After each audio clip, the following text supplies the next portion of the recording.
Արցախցիների իրավունքների պաշտպանության խորհուրդը ասուլիս է հրավիրել ներկայացնելու 2 ամսվա կատարած աշխատանքի արդյունքները։ Որոշակի հաջողություններ ունեն միայն բնակապահովման ծրագրում։ 158 բնակավայրում տուն կամ բնակարան ձեռք բերելու համար մեկ շնչի հաշվով 3 միլիոն դրամի փոխարեն կհատկացվի 4 միլիոն դրամի սերտիֆիկատ։ Դրանք հիմնականում Կոտայքի, Արագածոտնի, Արարատի մարզերում են լինելու, այստեղ ընդհանուր առմամբ ապրում է 13207 արցախցիներ, վստահ եմ մեր հայրենակիցներին այս պահին հուզում է, որ քաղաքներն են լինելու, մի քանիսը թվարկեմ, ուրեմն Չարենցավան քաղաքը, Բյուրեղավանը նույնպես, ցավոք սրտի Աբովյանը ներգրավված չէ, այնտեղ կան գյուղեր ևս, քաղաքներից Արարատ քաղաքն է, Ապարանը նույնպես, Էջմիածինը, Մեծամորը։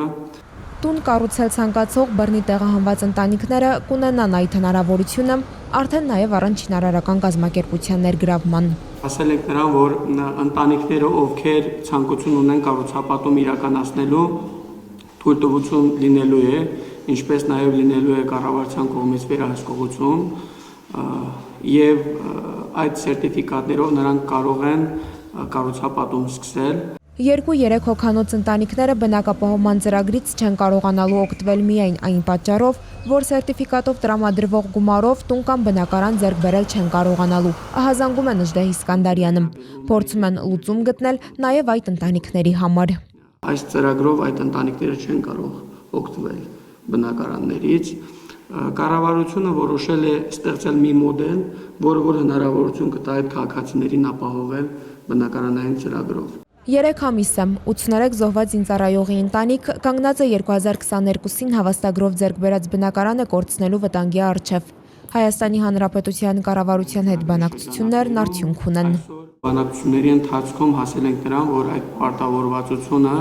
իր ուսերին է վերցնելու Հայաստանի կառավարությունը։ Որոշակի հաջողություններ կան, բայց արդյունքները բավարար չեն։ Սա արցախցիների իրավունքների պաշտպանության խորհրդի դիրքորոշումն է։ Հունիսի 23-ին խորհուրդը պայքարի նոր փուլի մասին է հայտարարելու։ Քննարկումներ են ունենալու մեր հայրենակիցների հետ, քննարկումներ են ունենալու այն միավորների հետ, որոնք աջակցել են պաշտպանել մեր օրակարգը։ Նաև այդ ժամկետում հանդիպումներ են ունենալու մարզերում մեր հայրենակիցների հետ,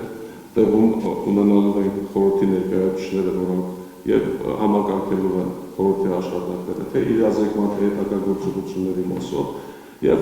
այդ ամենի արդյունքում հունիսի 23-ին